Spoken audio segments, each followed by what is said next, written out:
Engkau adalah Bapa yang baik. Bapa yang tidak pernah meninggalkan kami sendirian dalam menghadapi permasalahan hidup ini. Bapa yang selalu ada bersama kami. Saat ini Tuhan, kami akan mendengarkan pesan dari kerajaan surga. Layakan kami, kuduskan kami, sehingga firman-Mu yang menjadi pesan dari kerajaan surga pada pagi menjelang siang ini akan memberikan kami kekuatan, akan memberikan kami pemulihan dan memberkati kehidupan kami. Dalam nama Tuhan Yesus, Gembala kami yang agung, kami sudah berdoa. Haleluya. Yang siap diberkati firman Tuhan, sama-sama kita berkata, amin. Silakan duduk Bapak Ibu. Haleluya. Selamat siang Bapak Ibu. Selamat siang Bapak Ibu. Shalom. Bagaimana kabarnya? Mungkin tambahin depannya. Bagaimana kabarnya? Dahsyat, luar biasa. Bagaimana kabarnya? Dahsyat, luar biasa. Kan pasti nanya, kenapa dahsyat? Karena Allah kita heran dan besar, dahsyat. Saya mengimani dan mengamini bahwa setiap kehadiran kita di rumah Tuhan pasti ada pesan Tuhan. Amin. Amin. Kalau datang ke rumah hantu pasti ada pesan hantu, itu jelas ya. Saya senang bisa berjumpa kembali dengan jemaat di tempat ini. Terima kasih Pak Yuyung untuk sekian kali mengundang saya untuk membagikan pesan Tuhan kepada jemaat tempat ini. Nah, hari ini ada pesan yang Tuhan ingin sampaikan kepada kita mengenai bersyukur. Rupanya dalam bersyukur ada kekuatan.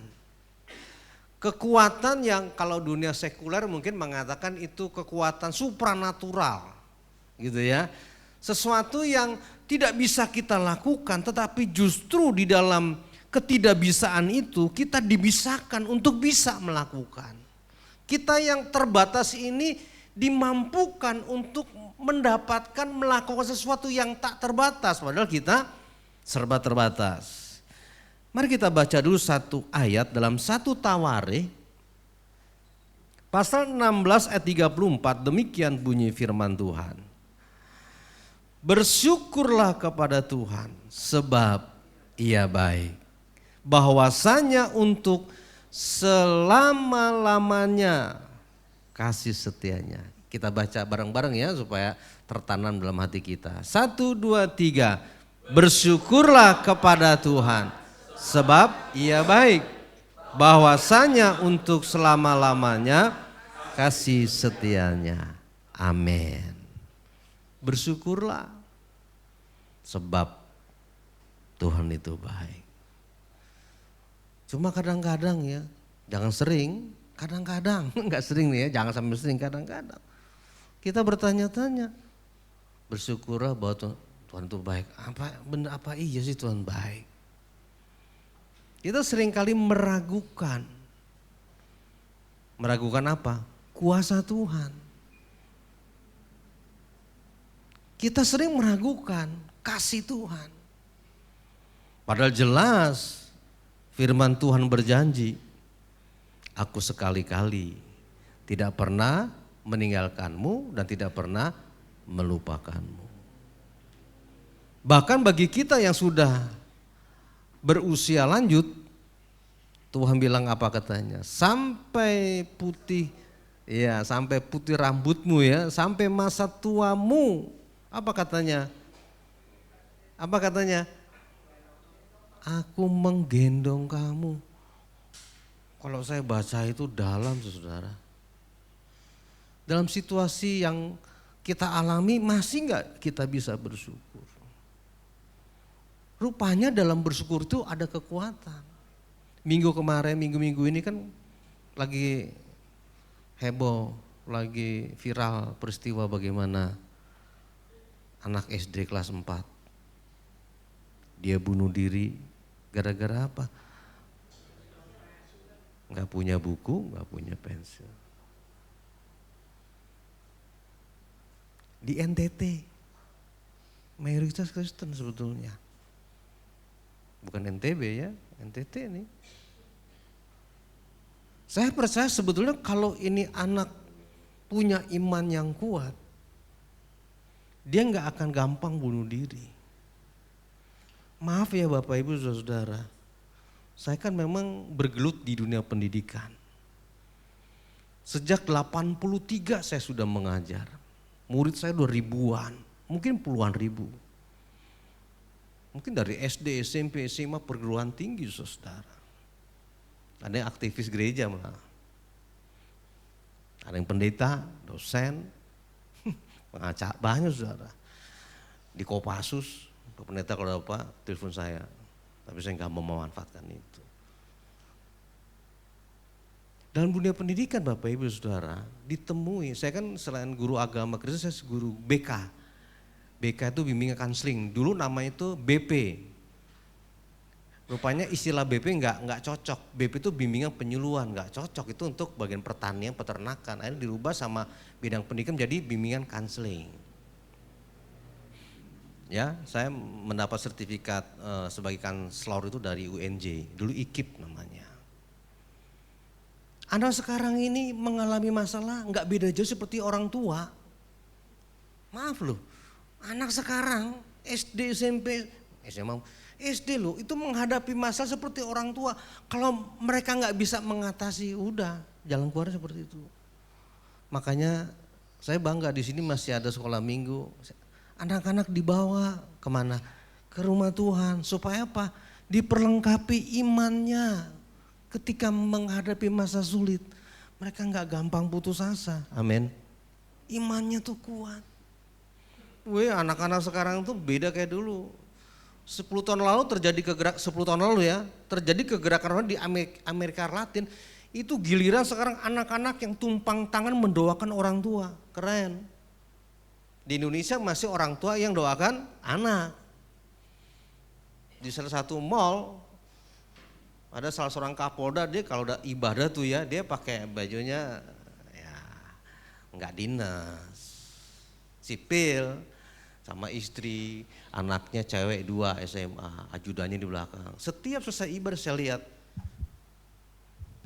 dia selalu tumpang tangan, anaknya udah besar, dia selesai ibadah pas, saya kan dari ini pas amin gitu kan 200.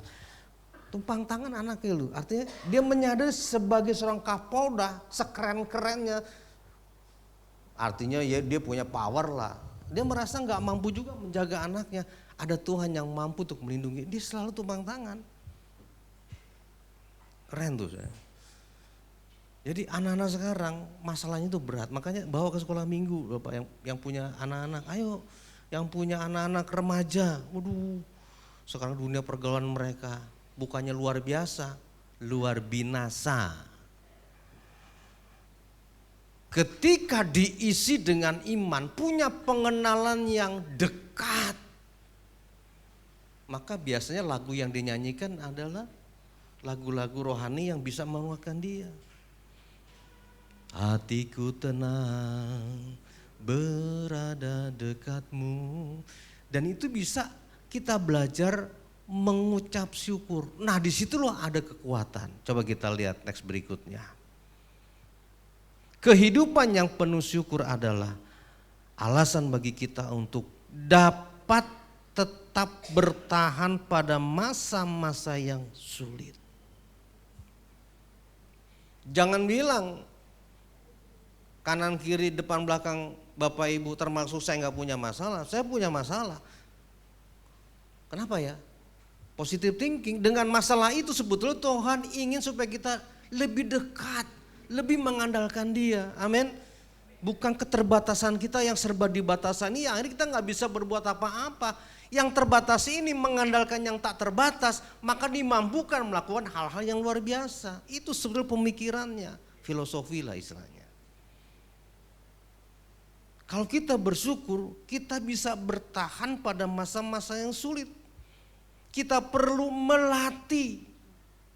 Maaf, belajar bersyukur itu bukan instan. Harus dilatih. Kalau anak-anak batita itu kalau dilatih bacakan mestinya perlu kesabaran. Enggak langsung bapak kan. Beaba, beapa kan ya jadi dulu. Ayo eja lagi, beaba, beapa. Bacanya babe, salah. Bapak. Tapi di sinetron katanya babe, itu kan di sinetron beda. Artinya sama.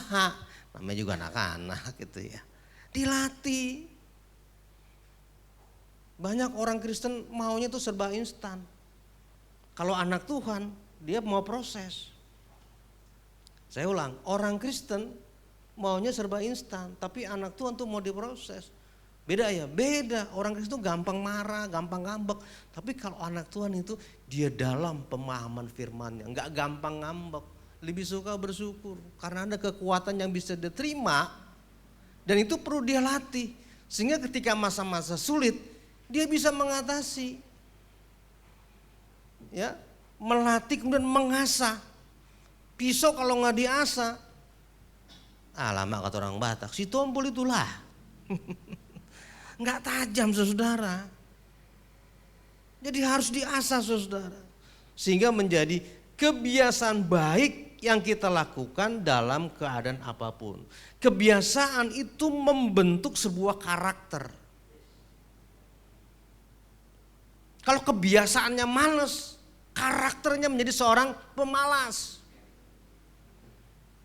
Doa malas, ke gereja malas, kerja malas, pemalas. Karakter yang terbentuk. Dari apa? Kebiasaan itu. Halo, jangan suka remehkan tentang kebiasaan. Kalau kita biasa rajin, membentuk karakter menjadi seorang yang rajin. Amin. Bentuk dong saudara, dalam keadaan apapun. Nah, saat bersyukur sebetulnya kita sedang apa? Yang pertama kita lihat. Oh rupanya ketika kita bersyukur kita sedang mendeklarasikan apa katanya? Bahwa Tuhan itu punya kasih, sifat kasih yang setia. Tadi dikatakan bersyukurlah kepada Tuhan sebab Ia baik, bahwasanya untuk enggak seminggu, sebulan, setahun, 10 tahun, enggak, seabad enggak, tapi apa katanya? Selama-lamanya kasih setia Tuhan. Saya lihat di Kamus Besar Bahasa Indonesia, kata deklarasi itu artinya adalah suatu pernyataan yang jelas dan ringkas mengenai sesuatu hal. Tentang apa? Rupanya sih tentang kasih setia Tuhan. Contoh paling gampang mungkin yang memori Bapak Ibu sering ingat, kisah Ayub. Wah, dia orang yang paling kaya di kota itu, di daerah itu. Yang saya nggak bisa tuh seperti Ayub. Tiap hari mempersembahkan korban mezbah bakaran. Saking kayanya. Tapi dia juga mengalami dan menghadapi yang namanya ujian. Hartanya dijarah habis-habisan. Nek cara nunjukin tentean lah begitu. Habis-habisan lah wis entek kabeh. Sok lah gitu ya. Apalagi anaknya 10-10-nya. Innalillahi wa inna ilaihi raji'un, tetangga rojiun saudara. Yang ketiga, dia kena penyakit koreng. Kalau bahasa kita tuh barah. Barah itu koreng yang bisul itu kalau baunya tuh maaf ya jijai gitu. Aduh gitu. Melebihi orang yang kena diabetes yang nanah gitu. Dari ujung kepala sampai yang paling fatal istrinya sampai bilang, ini pasangan hidup loh, makanya anak muda yang belum nikah cari pasangan hidup yang takut sama Tuhan. Jangan takut sama lu doang. Di depan lu takut, di luarnya merdeka. Tapi kalau dia takut sama Tuhan, dia pasti ingat firman Tuhan. Kalau mau macam-macam, oh iya Tuhan gak jadi. Cari. Ketika Ayub menghadapi ujian, apa kata Ayub? Terpujilah nama Tuhan, praise the Lord. Tuhan yang memberi, Tuhan yang memberi, itu konsep teologis yang salah. Tuhan yang memberi itu Alkitabiah. Tapi Tuhan tidak pernah mengambil. Siapa yang ngambil? Iblis kan ketika Tuhan lihat iblis lagi, ini iblis kan gentayangan. Maaf ya, orang mati rohnya gak gentayangan. Itu iblis, setan. kuntilanak, susah ngesot, itu istilah di sini kali, istilah lain vampir, apalagi Dracula lah, itu macam-macam nama lah. Tuhan bilang, kamu udah lihat Ayub tuh? Wah, terang aja Tuhan, dia kokai, kaya, coba bikin melarat. Apa kata Tuhan? Oke. Kata Tuhan, saya izinkan, artinya tanpa seizin Tuhan gak bisa. Wah, kalau baca ini dalam saudara. Makanya kalau baca Alkitab jangan kayak baca koran, jangan kayak baca majalah. Tuhannya mengambil, enggak pernah ngambil siapa, itu iblis setan teman-teman yang ngambil. Tuhan izinkan kok. Maaf ya, terjemahnya kurang tepat sebetulnya. Tuhan yang memberi, yes, dan Tuhan mengizinkan ketika yang dia ambil. Oke, sebagai sebuah ujian. Ayub bilang, praise the Lord, terpujilah. Dia bisa mengucap syukur karena apa? Kedalaman hati dan imannya itu terbentuk karakternya.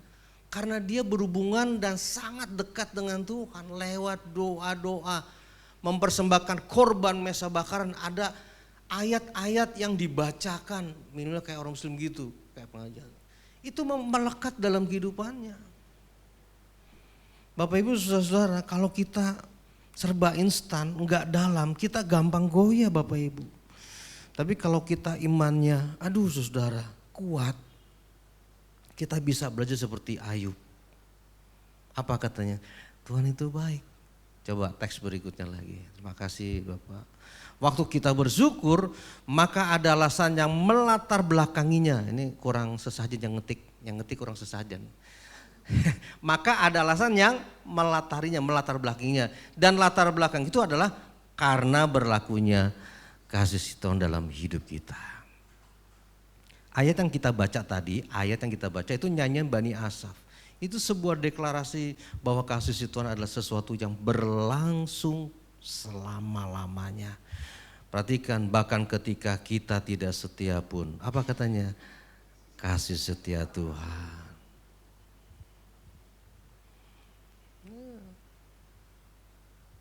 Sampai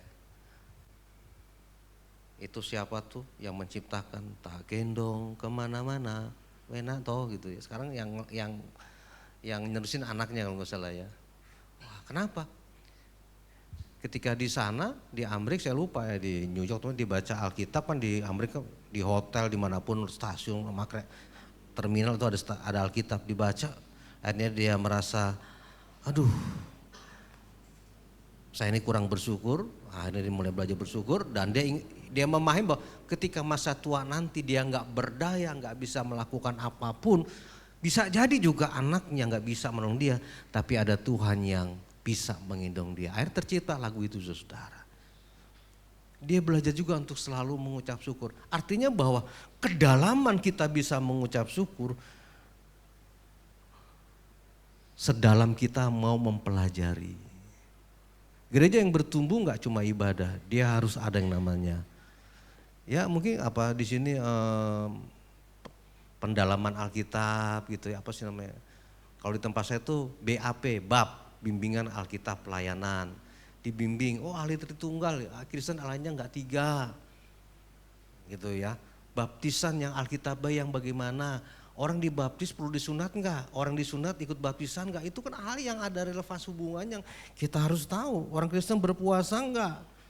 Berapa lama? Itu yang harus kita pahami sehingga kita enggak goyah menghadapi situasi apapun. Jadi yang pertama, ketika kita sedang bersyukur, kita sedang mendeklarasikan bahwa kasih setia Tuhan itu selama-lamanya. Saya pernah ngalamin masa-masa sulit. Mungkin Bapak Ibu berbeda gitu ya. Ketika istri saya hamil anak saya yang pertama, kami itu memang dang-adong hepeng bah. Gitu. Ya, uang itu karena apa? Saya bilang sama istri, kita daripada ngontrak-kontrak, kita ambil KPR-BTN gitu ya. Makanya tiap bulan harus bayar nyicil kan. Tergerus tuh untuk makannya. Karena saya punya prinsip ketika saya pacaran, kemudian saya bilang nanti ketika kita nikah, pagi pemberkatan, sore resepsi, malamnya langsung kalau kita punya rumah kita beli, kalau enggak kita kontrak. Jangan tinggal di ya taman mertua indah gitu atau di rumah orang tua, janganlah, kita harus mandiri gitu kan. Nah, akhirnya setelah berapa bulan udah kita ambil PTN, sampai ketika istri saya lagi hamil itu makan cuma nasi sama sambal terasi, saudara. Tapi sehat anak saya, punya suami orang Ambon, farmnya K, masih John K, masih saudara tuh dia. Waktu pemberkatan di Pak Eras di GSKI, diberkati GSKI, Pak Eras bilang sama mantu saya, lu jangan macam-macam sama mertua kamu ya, maksud saya, mertua kamu teman baik saya. Iya, karena mertua saya tanya, kamu farmnya apa? John K itu ya. Punya anak, artinya cucu saya juga sehat. Dulu saya cerita dulu ketika mengandung kamu, masa-masa itu, tapi kami tetap teguh, nggak komplain bahwa Tuhan kan tahu saya melayani, masa makan nasi sambal terasi, lantar anak saya hitam dong, aduh. Kalau hitam kan ada lagunya, hitam manis gitu ya. Saya waktu SMA, pernah saya bersaksi di sini juga, waktu saya SMA, saya udah melayani, sejak SMA, saudara. Sejak tahun 78, jadi belum lama juga sebetulnya. Ada 40 berapa tahun. Papa saya kan pendeta, gembala. Masa susah saya alami? Ketika pulang sekolah tinggal nasi doang. Saya bilang, nih nasi mana teman-temannya? Mama saya bilang, lagi main. Kita bercanda. Luar biasa, makan nasi doang, saudara. Tetap bersyukur saya. Terima kasih Tuhan. Tuhan tuh baik. Rumah ini kan ada ininya, ada ventilasi udara. Tetangga sebelah itu beli sate. Sate zaman dulu kan dikipasin. Baunya itu masuk ke rumah, saya lagi makan. Wena tenan, semangat. Jadi makan nasi ditotol sambil nyium bau sate. Saya bilang tetangga, kebangetan, bawa kirim 1 tusuk aja itu sering. Belajar bersyukur, ada berkat yang Tuhan berikan yang di luar akal kita, itu bisa membuat kita juga kayaknya nikmat. Saudara belum pernah ngalamin, saya pernah. Jadi saya pernah ngalami. Kenapa? Saya belajar bukan instan, proses dulu sama papa saya juga. Papa saya galaknya setengah hidup, saudara. Teman-teman bilang, kamu gak berani ke rumah lu, babe lu galak. Tapi kegalakannya, lu jangan coba-coba ngerokok ya, papa gak ngerokok. Iya Pak, gak ngerokok saya. Hampir tergoda di SMA tuh enggak. Didikannya itu memang. Adik saya jadi pendeta di Bogor 1. Ibu Lydia Yulianti tuh ya, adalah kepala sekolah PGA SMTK. Jadi yang pertama ketika kita sedang bersyukur, kita lagi mendeklarasikan sebuah pernyataan yang jelas bahwa dalam hidup saya Tuhan tuh baik. Kasih setianya tuh selama-lamanya ada. Walaupun situasi secara kasat mata seperti enggak menyenangkan. Wah rasanya enggak enak. Tapi sesuatu yang enggak enak itu dibuat enak oleh Tuhan dengan cara yang di luar akal kita. Seperti kesaksian saya tadi. Itu yang pertama. Yang kedua Bapak Ibu, ketika kita sedang bersyukur, kita lagi ngapain? Kita sedang meyakini, mengimani apa katanya, rancangan Tuhan itu dahsyat buat kita. Coba Roma 8 ayat 28 kita baca saudara ya.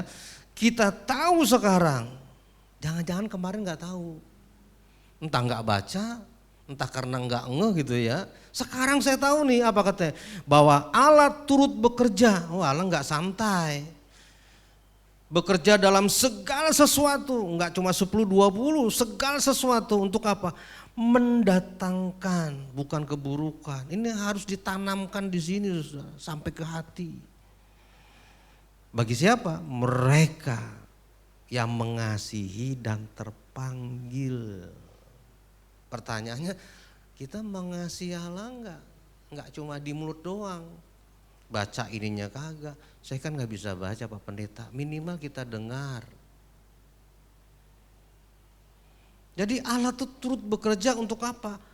Mendatangkan kebaikan. Rancangan Tuhan tuh rancangan yang terbaik. Kalau Bapak Ibu baca dalam Yeremia pasal 29 ayat 11, itu kan Tuhan bilang bahwa rancanganku itu rancangan yang mendatangkan bukan rancangan yang memberikan kecelakaan, bukan. Itu ketika bangsa Israel dalam pembuangan, Tuhan bilang, aku akan kembalikan engkau ke negerimu. Impossible, nggak mungkin. Tapi Tuhan bilang, mungkin kalau engkau percaya, kalau engkau mengasihi aku. Percaya enggak? Itu saja sebelum kata kuncinya Bapak Ibu Saudara. Ketika Tuhan menciptakan Adam dan Hawa, maka sebelumnya Tuhan memberikan sebuah taman namanya bukan taman mini ya, taman safari bukan ya. Nah, Taman Eden ini bukan KW-KWan, itu ada replika sorga yang Tuhan berikan kepada Adam dan Hawa itu di bumi, namanya Taman Eden. Maaf ya, jadi Tuhan gak pernah memberikan yang ecek-ecek, gak yang KW-KWan, gak yang buruk. Mohon maaf, kadang-kadang malah kita yang sering memberikan sesuatu yang kurang bagus buat Tuhan. Kalau kata kita termasuk saya. Kalau ngasih kolektor pilih dulu yang bagus, ntar nah ini yang udah kucel, buat terasi gitu ya. Kalau kuin, nah yang bolong dah buat kolektor. Enggak di sini Pak, di gereja lain Pak. Saya selalu ajarkan kepada jemaat saya di tempat Sembang Balakan. Sebelum ke gereja, coba siapin kolektor dong, pilih yang paling, kalau kertas tuh yang baru, yang wangi gitu loh. Sesuatu buat Tuhan gitu ya, yang terbaik lah. Mungkin yang terbaik itu ceceng, noceng atau goceng. Bagi Tuhan bukan soal nominalnya, tapi bagaimana hati kita memberikan dengan hati yang bersih dengan tulus. Jadi ketika kita bersyukur, kita sedang mengimani bahwa Tuhan itu baik saudara. Enggak pernah dia memberikan yang tidak terbaik, yang buruk bagi kita. Pernah ada kejadian, ini di luar negeri, nggak di sini. Petani punya seekor kuda. Kuda ini fungsinya untuk mengantar hasil pertanian mereka itu ke kota. Jadi kalau pertanian mereka lagi panen, dijual ke kota. Nah kuda ini kayak pakai dokar gitu saudara. Satu saat kudanya hilang. Oh tetangga datang, Pak kami turut berduka cita Pak ya, kuda Bapak satu-satunya harapan Bapak itu hilang. Bapak ini rupanya mendalami firman Tuhan, dia bilang, puji Tuhan kalau memang Tuhan izinkan saya nggak punya kuda, saya masih punya tenaga saya untuk bawa hasil pertanian. Anak saya yang masih youth, remaja masih bisa bantu. Gitu ya Pak? Iya. Puji Tuhan. 3 hari kemudian kudanya datang bawa jiwa. Set dah kata orang Bekasi. Kuda bawa jiwa, kalah kita manusia. Kudanya ini membawa kuda liar. Datang lagi tetangganya, Pak keren Pak ya kuda Bapak. Aduh Bapak bangga bahagia Pak ya, kudanya bawa jiwa, bawa temen katanya. Puji Tuhan. Nah anaknya yang laki-laki ini cuma satu. Melihat ada kuda liar yang dibawa kuda milik bapaknya. Pengen menjinakkan kuda ini menjadi kuda yang jinak. Namanya kuda liar. Ketika lagi dilatih akhirnya kudanya ini nyepak kakinya. Kemudian kakinya patah diamputasi. Datang lagi tetangganya, Pak kami turut prihatin Pak ya, anak Bapak satu-satunya laki kakinya patah. Tetangga biasanya gitu doang saudaranya, mau nolong gimana, bawa ke dokter kemana gitu ya. Ya begitulah kehidupan ini susah, gak ada yang bisa kita harapin dari dunia ini. Kita akan kecewa, makanya Tuhan bilang apa? Terkutuklah orang yang mengandalkan manusia. Iya kecewa, padahal dulu gue udah tolong, kalau bukan gue yang nolong, wah udah jadi apa dia, kadang-kadang kita kan begitu juga. Apa kata bapaknya? Puji Tuhan. Loh Pak, anaknya diamputasi. Ya kalau Tuhan izinkan bagaimana? 10 hari kemudian ada pengumuman dari kerajaan. Berhubung kerajaan kita sedang menghadapi masa yang gawat, kerajaan sebelah mau menyerang kita, membinasa, membumi hanguskan kerajaan kita. Semua keluarga yang punya anak laki-laki wajib militer. Datang lagi tetangganya, Pak, Bapak bahagia Pak ya, anaknya nggak ikut wajib militer Pak, anak saya Pak ikut wajib militer Pak, pergi bawa nama, pulang tinggal. Perhatikan Bapak ini dia selalu puji Tuhan, selalu bersyukur. Karena apa? Dia tahu bahwa rancangan Tuhan itu mendatangkan kebaikan, amin. Mendatangkan sesuatu yang baik buat kita. Itu harus kita imani dan yakini, saudara. Oke, yang terakhir ada perjamuan soalnya. Ya, terus kita baca nggak apa-apa. Terus di bawahnya, nah kita juga bersyukur karena rancangan Tuhan selalu sempurna di dalam kita. Bahkan dia mengerjakan rancangan sempurna itu di dalam segala ketidaksempurnaan. Kita ini nggak sempurna. Di dalam segala sesuatu Tuhan bekerja untuk mendatangkan kebaikan bagi siapa yang mengasihi. Ini dia harus digarisbawahi nih. Ini juga menjadi alasan kita bersyukur dalam segala keadaan. Karena pada akhirnya kebaikanlah yang kita dapatkan. Jangan diukur kebaikan dari standar dunia, harus standar kerajaan sorga. Yang ketiga, ketika kita bersyukur, kita sedang mengalahkan kekhawatiran. Ayatnya di mana? Filipi pasal 4 ayat 6 sampai 7. Janganlah hendaknya kamu khawatir tentang apapun juga, tetapi nyatakanlah dalam segala keinginanmu kepada Allah. Bukannya inilah sebenarnya bukan apa istilahnya sesuatu yang menjadi nafsu kita, bukan. Ini sebuah kebutuhan sebetulnya. Terjemahnya kebutuhan. Dalam segala hal kebutuhan kita kepada Allah, pertama dalam doa, kedua permohonan dengan ucapan syukur. Nah, damai sejahtera Allah yang melampaui segala akal akan memelihara hati dan pikiranmu dalam Kristus Yesus. Coba kita baca teksnya. Nah, saat kita bersyukur kita sedang mengatasi. Ada banyak orang gak bisa mengatasi. Ketika kita bersyukur kita dimampukan untuk bisa mengatasi persoalan yang kita sedang khawatirkan.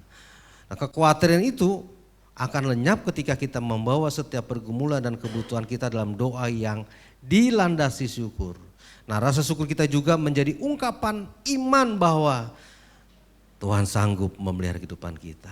Nah, akibat berikutnya yang akan kita dapatkan saat berdoa dengan bersyukur adalah shalom, damai sejahtera, shalom yang melampaui segala akal akan memenuhi kita. Jadi yang ketiga, ketika kita bersyukur sebenarnya kita sedang mengalahkan kekhawatiran dalam hidup kita. Pernah baca kisah tentang Yakub ya? Yakub ini siapanya Abraham ya? Belajar ya, tentang guru, katanya dosen sering nanya-nanya gitu ya. Saya pertama kali nggak tahu, saya tunjuk tuh Kapolda. Pertama kali setelah selesai kembali, Pak Petrus tahu itu Kapolda, buset. Untung dia nggak marah gitu ya. Tapi setelah itu saya kenal sama saudara. Belajar ya. Saya tanya, Yakub itu siapanya Abraham? Abraham punya anak? Abraham anaknya ada berapa? Halo? Abraham anaknya ada berapa? Ketika saya memberikan pelatihan guru-guru nih ya, hampir sebagian kecil di Indonesia, Papua, Sumatera, Kalimantan, Jakarta, Jawa dari ujung ke ujung lah, dari Jawa Barat, Banten sampai ke. Jawabannya ada dua, anaknya Abraham kalau nggak satu, dua. Yang paling parah katanya anaknya banyak. Saya bilang kalau banyak itu judul lagu. Bapak Abraham mempunyai banyak sekali. Nah itu lagu. Saya tanya nominalnya, ada yang bilang anak Abraham berapa? Satu, siapa? Ishak. Ada yang bilang enggak, dua, siapa? Ishak dan Ismail. Masih salah Pak Pendeta, belum tepat. Abraham itu anaknya 8. Satu dari Sarah, satu dari Hagar, 6 itu dari Keturah. Nah ketika saya dari Sumatera, di kota Medan saya bilang, kalian tahu nggak nama Medan ini? Medan ini adalah salah satu nama anaknya Abraham. Alah, macam mana pula Pak Pendeta? Kau bacalah itu kitab Kejadian, aku bilang begitu. Kau baca kitab Kejadian itu, pasal 23, 1, 2, 3 dan seterusnya. Medan itu nama anaknya. Jadi Indonesia ini bangga loh. Ada nama kota yang pakai nama anaknya Abraham. Yang keren lagi, pernah ke Bali kan? Pernah nggak ke Tanah Lot? Siapa Lot? Namanya Abraham. Keren Indonesia loh. Jadi Lot lagi jalan-jalan, oh dia rupanya mau jalan-jalan ke Bali. Tiba di satu tempat, wah ini tanahnya boleh nih, saya beli ya. Oke, sesuai nama saya kasih nama Tanah Lot. Ketika saya posting di FB, wih keren ya Pak Gembala Tanah Lot. Iya nih tempatnya keponakan Abraham. Yang bener, baca dong di Alkitab. Kira-kira seharian baru, oh bener juga ya Pak itu segitu. Iyalah. Kalau banyak belajar makin tahu loh. Maaf ya, nggak awam aja loh. Saya memberikan pelatihan para pendeta di daerah, saya nggak sebutin lah, sebuah kota gembala-gembala. Saya tanya, pendeta gembala sama jawabannya, 1, 2, 1, 2. Saya, aduh, gimana ceritanya nih? Saya mau ngomong bagaimana ya? Tapi udah kita cari, kita ini deh, kita cek yang dicek ya. Ini datanya loh, anaknya berapa? Coba buka kita punya. Iya 6. Nah itu harus dibaca. Jadi kalau kita dalam, pemahaman kita tentang Tuhan itu dalam. Siapa? Allah itu baik. Jujur kitanya yang gak baik. Tuhan gak pernah meninggalkan kita, kita yang sering meninggalkan ajarannya. Ketika kita bersyukur, kedalaman bersyukur, itu bisa mengalahkan kekhawatiran. Coba Bapak Ibu yang punya anak sudah lulus SMA, kuliah enggak, kerja enggak, khawatir enggak? Khawatir. Teman-temannya udah kerja, ada yang punya jabatan, gak cuma kerja doang, pegawai tapi punya posisi. Kepala bidang, anak gue belum kerja, khawatir. Anak saya ini udah umur 30 tahun perempuan belum nikah, khawatir. Duh, kalau di kampung nih habis dah dibully. Tahu sendiri ya kalau di kampung di desa ya dibully apa kalau udah gadis enggak atau belum menikah. Waduh, peratu katanya. Bukan jabatan dari kepolisian, bukan, peraja, bukan. Kalau kita berdoa, waduh. Saya pernah mengalami anak saya 2, yang satu kan udah nikah. Saya udah punya cucu, yang satu kan adiknya. Sempat satu saat dia resign cukup lama. Aduh, kami orang tua, tapi saya tetap berdoa. Dan dia juga punya kedalaman firman, dia guru, dia juga pernah khotbah Natal sekolah minggu di Mall Junction Cibubur itu. Karena dia salah satu fasilitator dari CBN, Superbook waktu itu. Nah, ketika resign, waduh kami gimana, tapi saya enggak kasih bilang Tuhan pasti memberikan terbaik. Ketika dijawab doanya bukan hanya dapat pekerjaan tapi langsung ada posisi. Kamu dikasih posisi ini di atas yang lain. Tapi 6 bulan kamu harus, ya nanti kami nilai.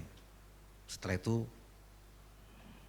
gajinya akan standar seperti yang punya jabatan. Nah, sekarang kamu yang penting udah kerja masuk gitu ya. Nah, posisinya gini, ini job desk seperti. Jadi ada hal kita sebagai orang tua kan khawatir juga gitu, hal apa yang akan terjadi sama anak-anak kita. Tapi perhatikan di sini, ketika kita belajar bersyukur, aduh saudara, Tuhan memberikan yang terbaik. Amin. Ada satu kesaksian lagi, kita akan tutup dalam doa, kita akan menikmati sakramen perjamuan kudus. Saya nggak tahu apakah kesaksian ini pernah saya ceritakan di tempat ini. Kalau ditutup nanti ya gampang, ditutup tuh 1 Tesalonika pasal 5 ayat 18. Nggak usah, ini ayat populer. 1 Tesalonika pasal 5 ayat 18. Bunyinya gimana? Mengucap syukurlah dalam segala hal. Sebab itulah yang Tuhan kehendaki, Allah kehendaki dalam kehidupan kita.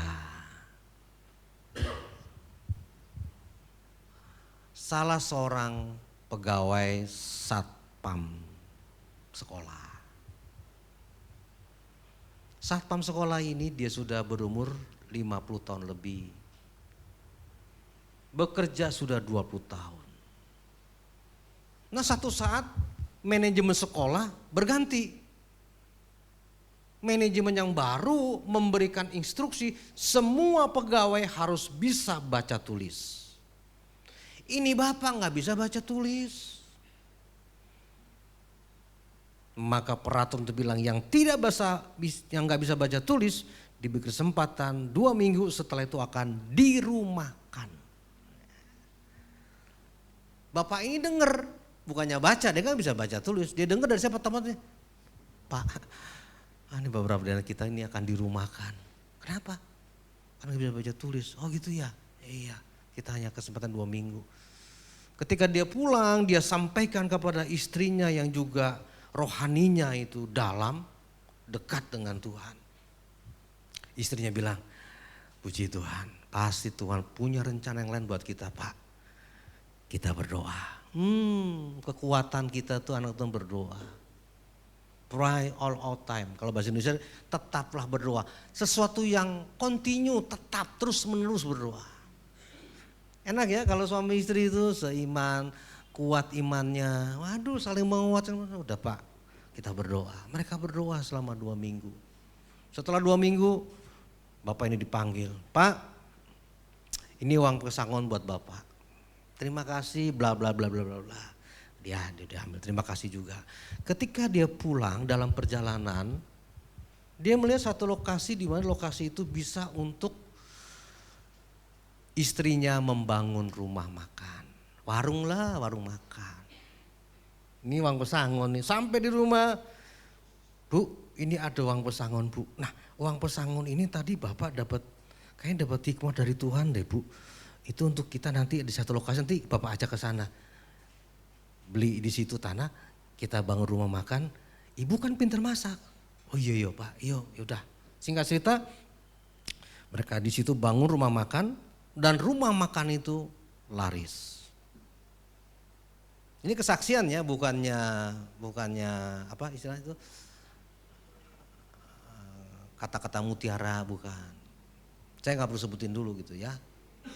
Akhirnya di kota itu dia buka beberapa tempat, ya buka cabang istilahnya. Akhirnya dia ekspansi keluar kota. Nah teman-temannya bilang, Pak, Bapak kan uangnya banyak, jangan simpen uang di bawah bantal, ntar dirayapin. Oh gitu, simpen aja di bank, tapi banknya yang bener. Maksudnya ya bank yang bener, jangan bank Jampang, bank Samiun, jangan di situ. Gitu. Ya bank apa ke, bank DKI, bank Jabar, atau bank capek antri itu BCA singkatannya. Nah situ dah kira-kira. Ketika dia datang ke bank, ke teller atau teller, maka tellernya bilang, Pak, Bapak mau itu ya, isi formulir dulu. Aduh Mbak, saya nggak bisa baca tulis Mbak. Loh, Bapak nggak bisa baca tulis jadi pengusaha sukses, apalagi Bapak bisa baca tulis. Bapak itu bilang, sini Mbak, kalau saya bisa baca tulis, hari ini saya masih menjadi satpam sekolah. Perhatikan, rencana Tuhan itu dahsyat. Bukan menjadikan dia ekor tapi kepala loh. Pengusaha rumah makan yang sukses dari seorang sat.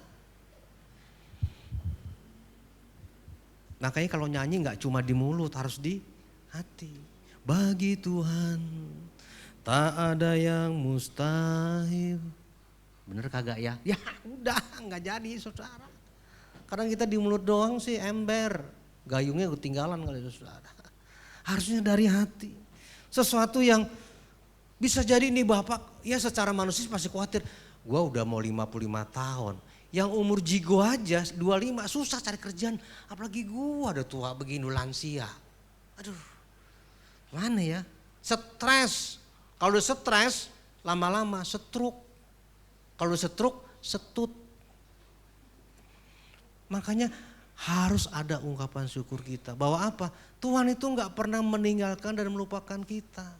Kitanya yang sering meninggalkan jalan Tuhan. Makanya hari ini mari belajar.